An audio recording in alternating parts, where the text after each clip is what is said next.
Manufacturing doesn't start with big factories anymore. It starts with smart decisions. In this video, you'll see machines that turn everyday materials into real, profitable products, used in logistics, construction, fitness, and more. These aren't theoretical concepts. They produce exactly what the market is already buying. And each example proves a simple truth.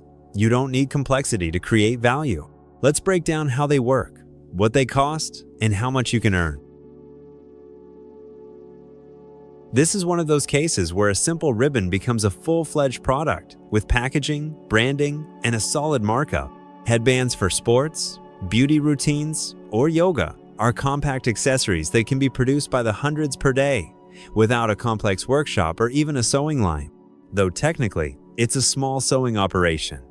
The machine knits a finished elastic band in the desired width, color, and optionally with a pattern or logo. It's then cut into segments and the edges are sealed. After that, it just needs to be packaged and it's ready for sale. The usual cost per headband is between 15 and 30 cents. In bulk, they sell for $1–2, and in retail, easily reach $4–6 a piece. But if you want to actually sell that products, to look professional and attract serious clients, you need a strong brand. That's where Design.com comes in. Design.com helps you create a professional logo and full branding suite in minutes.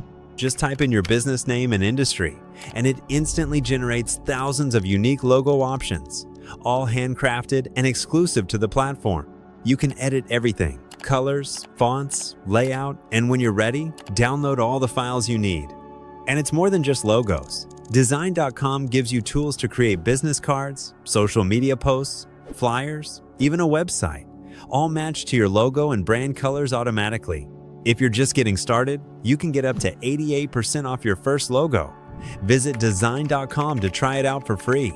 Just enter your business name and see what it creates. You might be surprised how good it looks.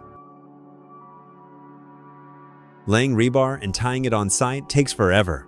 Each square meter requires dozens of ties, all done manually. At large volumes, this isn't profitable. That's why pre-made rebar mesh is used. It arrives in sheets, ready to lay down and pour. Making this mesh by hand isn't realistic either. Each rod must be measured, aligned, and welded at every intersection. That's dozens of welds per sheet. A machine does this much more efficiently, feeding rod after rod, aligning them, and welding the crossings. Metal can be bought in coils or pre-cut and sold as finished mesh. Everyone knows the rubber chicken by its sound and its absurd look. It shows up in memes, TikToks, gets gifted to dogs, and thrown to friends as a stress toy. Simple shape, soft material, squeaker inside. This machine makes exactly those kinds of toys, not just chickens.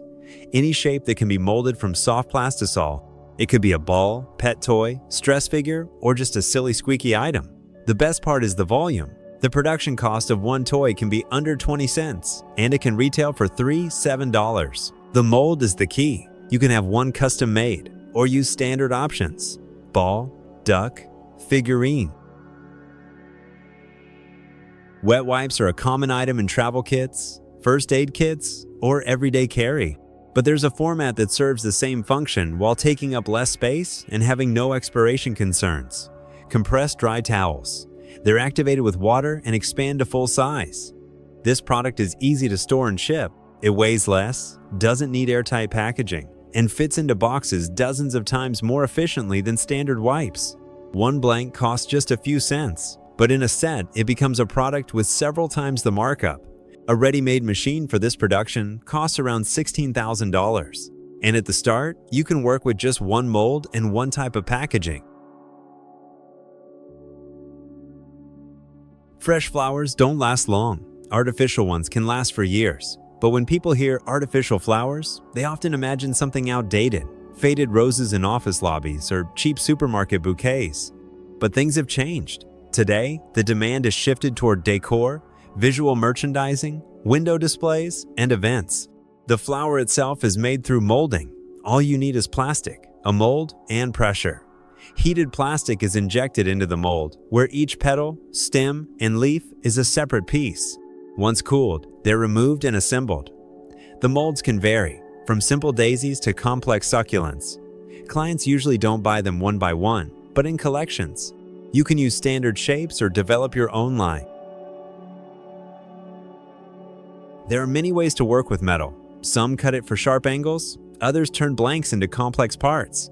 And then there are those who spin it, literally. Imagine a plain, round sheet of aluminum, flat and thin like a pancake.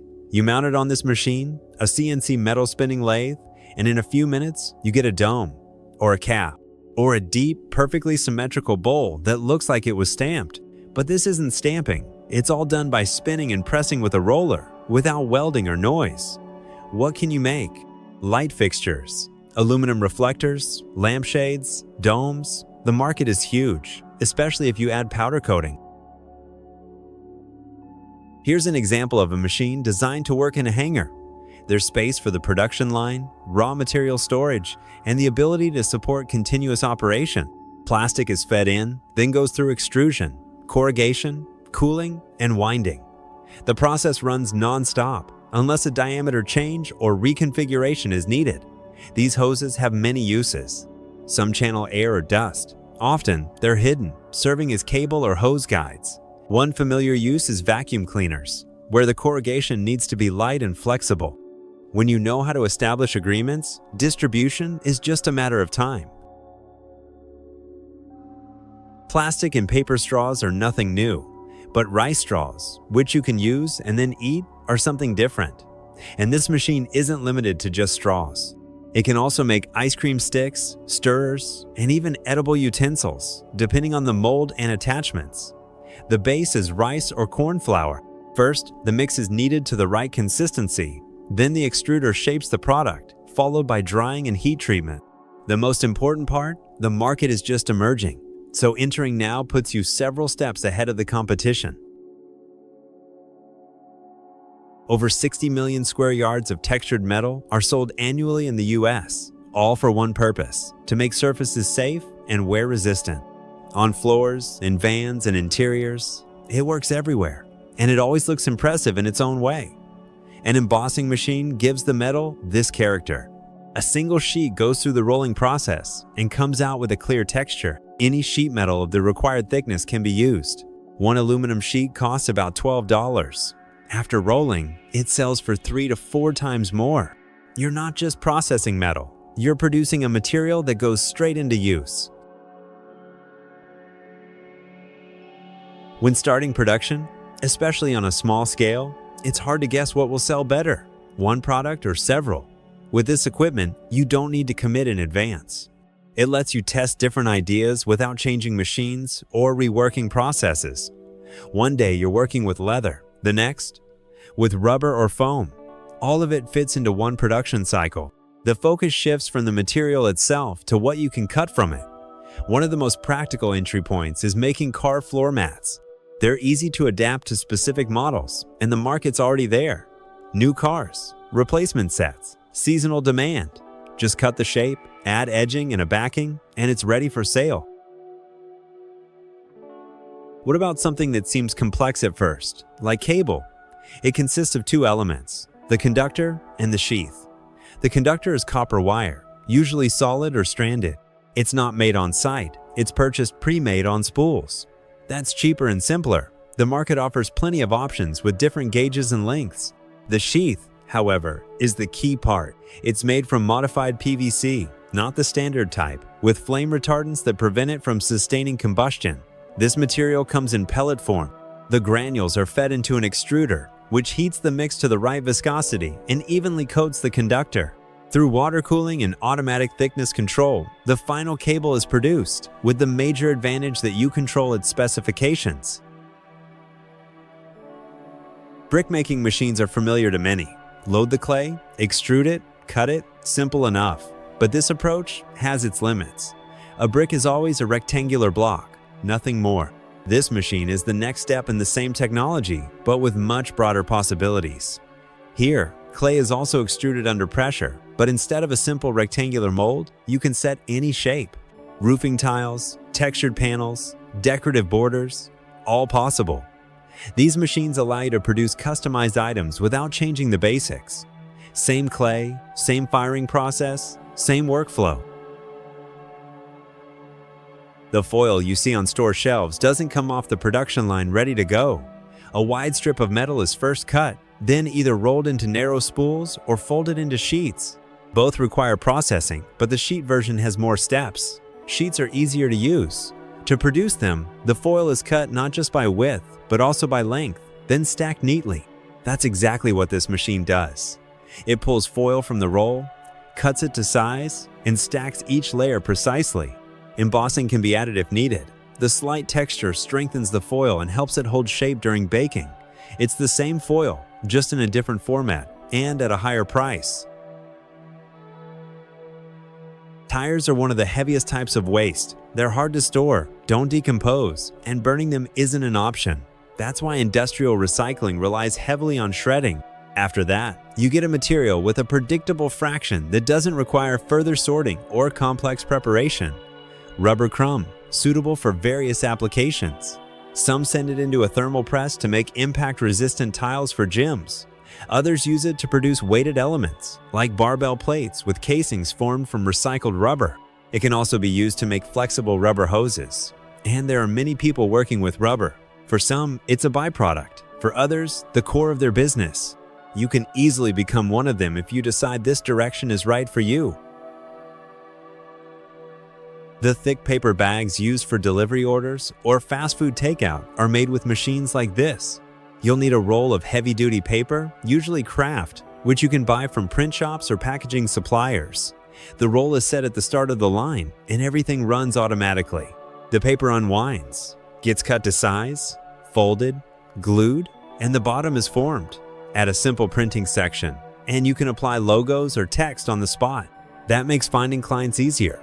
Many want branded packaging, not just blank bags. Most companies that cut and pack adhesive tape don't make the adhesive layer themselves. Instead, they buy ready-made jumbo rolls, pre-coated with glue. To set up this production, you need just a few things: base PVC film, adhesive solution with solvent, and the production line itself. The total production cost of a finished jumbo roll is usually between $1 and $2 per pound, with a market price of $2 to $3.5. The process is straightforward. The PVC film unwinds, gets coated with adhesive, and passes through a drying tunnel where the solvent evaporates and the adhesive sets. The output is a large adhesive jumbo roll, ready to be sold to dozens of other manufacturers, or cut into finished tape by yourself. Usually, these are the end of the line: bundling, packing, sorting, but for some, this is just the beginning. These simple rubber bands are a low-profile but steady product, consumed by the bagful.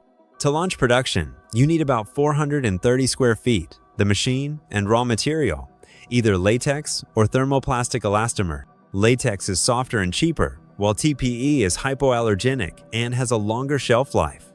1 ton of material can yield over 1 million rubber bands. The process is continuous. Liquid latex or thermoplastic pellets are formed into long elastic strings, which then go through a cooling water channel to stabilize and get the right diameter. After that, they're cut into rings of preset width. We've already shown machines that make plastic bottles, but when it comes to canisters, barrels, or technical containers, a completely different machine is needed. This one uses extrusion blow molding. Plastic is melted, shaped into a tube, and then blown into a mold to form the final shape. The mold is key here. You decide if it's a handled canister, a thick-walled bottle for automotive chemicals, or compact packaging for fertilizers. This type of machine is designed to work with plastics that aren't used for clear bottles, but for dense, opaque, and durable containers. A bath poof isn't a complicated product. It's lightweight, inexpensive, and looks like a mesh flower. But it's not about the shape, it's all about the material. This mesh isn't cut from fabric or woven. It's made from scratch by stretching plastic into a thin, elastic, grippy webbing. It starts with plastic pellets, usually polyethylene or nylon. The output is wide, semi-transparent mesh and rolls, ready for assembly. It's scrunched up, stitched, and becomes that familiar sponge. By producing the mesh, you're moving up the value chain. Instead of competing with finished poofs on store shelves, you supply the material. or assemble and sell them yourself. Not everyone has given up on rugs. Some replace them with tile or laminate, but most homes still have old runners. The problem is maintenance. It's hard to wash a rug on your own. Heavy, awkward, doesn't fit in a tub, and scrubbing it manually takes half a day. That's why automated cleaning has become a business in itself. The machine fits into a regular warehouse. No need for renovations or complex utilities. Just water, drainage, and electricity. There's one zone for loading and another for drying. The rug enters at one end and, as it passes through the rollers, gets wetted, soaped, scrubbed, rinsed, and partially wrung. Add delivery, and you can easily increase your order value. Mattress production doesn't have to start with springs. Today, many entrepreneurs assemble finished products from ready-made components. Core, cover, foam, all of it can be purchased. The final step, sewing the border around the edge, is done in-house. This is what turns a blank into a product that's ready for sale. The sewing machine joins the cover to the core and creates that neat edge, without which the mattress looks unfinished. After that, there's room to scale. Every time someone grabs a bundle of firewood from a store or a bag of fresh corn from a farm, they rarely think about the packaging. Yet that's what holds it all together. These sacks aren't sewn or cut from rolls. They're formed from scratch, woven directly on the machine from polypropylene thread. The thread itself is inexpensive and sold in large industrial spools. One spool yields several hundred sacks.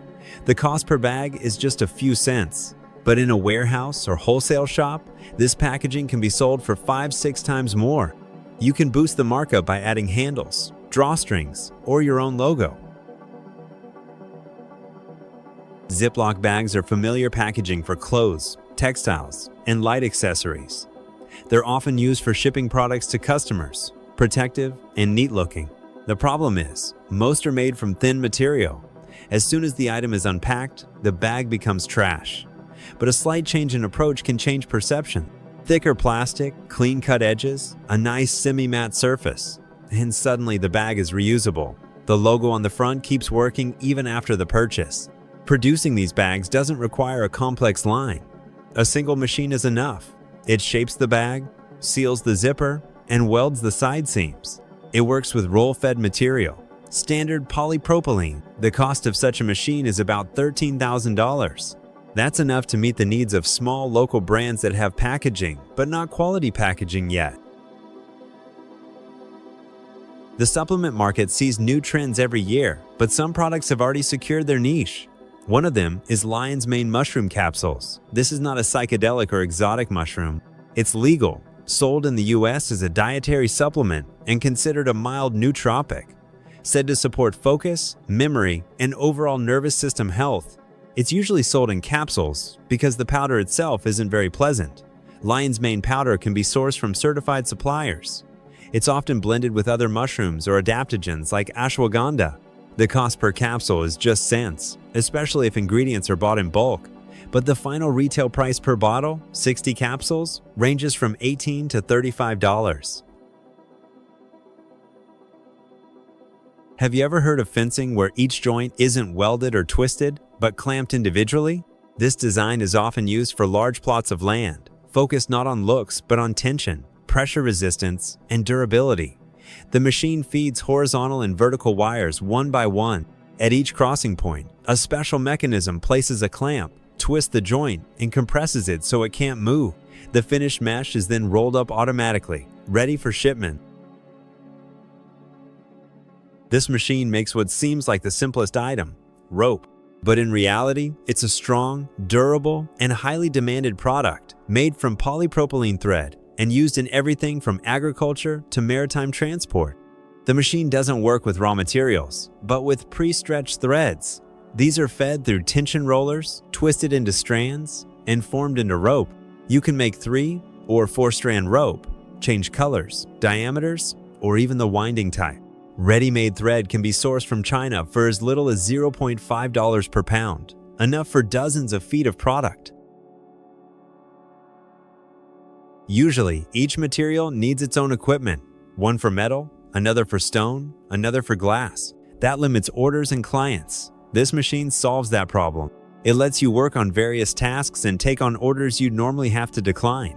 Waterjet cutting doesn't require thermal treatment, doesn't deform the workpiece, and produces clean cuts.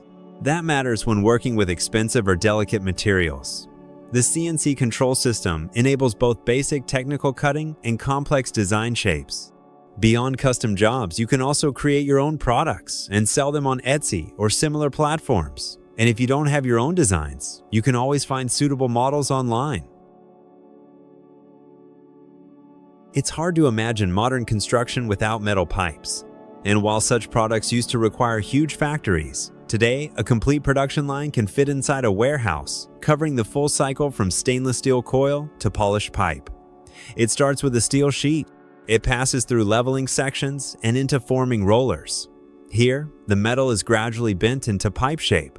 The edges are joined by precision welding. The seam is instantly cooled, ground, and polished, resulting in a visually flawless pipe. The whole process is continuous, no stops needed. Launching such a line is a step toward full-scale manufacturing, and the markup is at a different level. You're not just reselling metal, but turning it into a high-demand product. This machine lets you literally sculpt furniture decor from flat MDF or plywood. It all starts with a file that contains contours, dimensions, and depth for each element. You can use ready-made templates, download files from libraries, or create custom drawings. The machine reads the data and starts the process.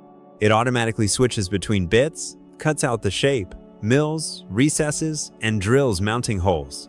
This format is especially suited to custom furniture, where every client wants unique sizes, geometry, and design. We've already talked about plastic and paper bags for retail, but packaging also plays a role in delivery. Every day, millions of parcels ship out in plain, thick, low-profile, gray mailers with adhesive flaps. These courier bags are the standard in logistics and e-commerce. They're made on automated lines that work with multi-layer film. Most orders are design-free, just the right size, thickness, and secure sealing. Early clients are usually local warehouses, online stores, logistics companies, and packaging suppliers. Many of them place recurring orders, and once established, those connections turn into steady batches.